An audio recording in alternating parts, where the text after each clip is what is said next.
The story of Kaci Hickox, is that her name? The American nurse who worked with Doctors Without Borders in the Ebola center of the universe right now. And then she comes back, test negative, and Governor Christie has her slammed into quarantine, more or less a prison. She was released, what was it, today? Earlier today, and is on her way to Maine, which is where her home is, I guess. This thing is really getting out of hand where it concerns this idea now of quarantining people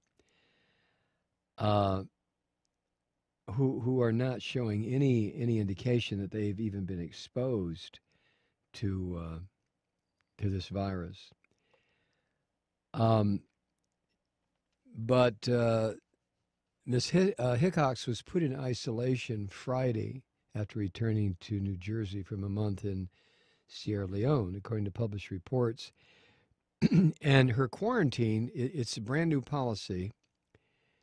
The governors of New York and New Jersey have put that policy into place for all healthcare workers who've had contact with Ebola patients in West Africa. And of course, that's being criticized by healthcare workers who are saying, what the hell are you talking about? You know, people, oh God, you know, what is needed are medical personnel, doctors, nurses, medical technicians, to go to the area where Ebola is flourishing and bring some basic health procedures that are used to stop a viral outbreak. It can be done. I was telling somebody the other day, I remember when I was a kid, if kids in the neighborhood got measles, they would be quarantined, and there would be a red sign put on the front door of the person's house, and no one could enter, and no one could leave who was in the house with the sick kid until the kid was over it. And nobody really questioned that. There was no measles vaccine at the time, and measles was a real killer. And I can remember my childhood buddy, best friend across the street, lived right across the street from me, named Johnny Dana, when he got it, and then his little brother Jimmy got it. And apparently I got it too. I can remember being kept in a dark room because the idea was if you were exposed to light when you had measles, you'd go blind. I don't know if that's true or not, but that's what the conventional wisdom was back then. But what is needed with this Ebola outbreak, there are ways to stop a viral epidemic, really. And isolation, quarantine is I think it's about the first step. When people are sick, they have to be contained.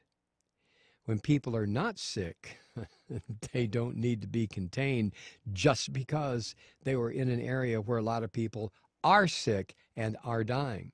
So as the Kaci Hickox pointed out,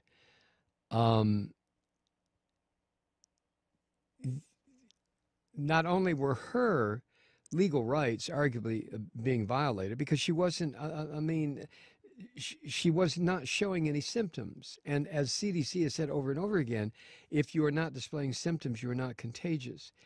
But as she pointed out, as Ms. Hickox pointed out, this is the worst way to get people to go and work on stopping this viral epidemic, is to tell them that when you come back, no matter how you test, fever, no fever, exposure, no exposure, symptoms, no symptoms, your ass is going into quarantine for 21 days.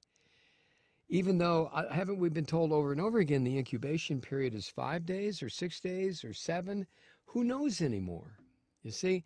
But there's Governor Cuomo, who is a real thug, almost as bad a thug as a Christie.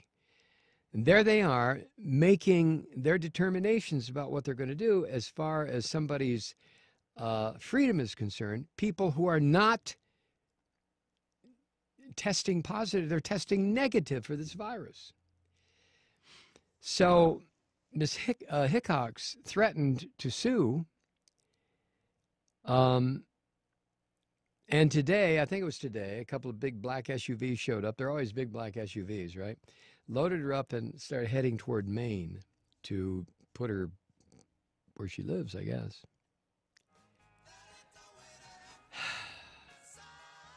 Ebola, huh? We'll be right back.